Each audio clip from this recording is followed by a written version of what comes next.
প্রত্যেকটা ছেলের ইমোশন, প্রত্যেকটা ছেলের স্বপ্ন।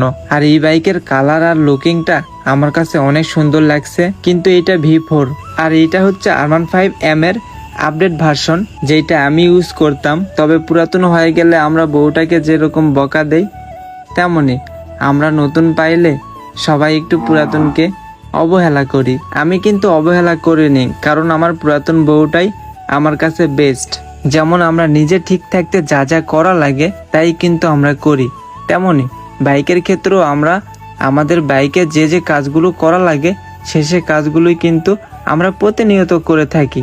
বাইরে ভাই কি আর কইতাম, বাইকের পিছনে যে পরিমাণে টাকা খরচ হয়, আমার 2টা না 3টা বউ চলা হবে। তো এদিকে অলরেডি আপনারা দেখলেন যে আমার বাইক সার্ভিসিং হইতেছে, আর এদিকে সকল ভাই বাদার আমার জন্য ওয়েট করতেছে। আমরা বাইক সার্ভিসিং করার পরে আমরা মমিন ইকো পার্কের উদ্দেশ্যে রওনা দিব।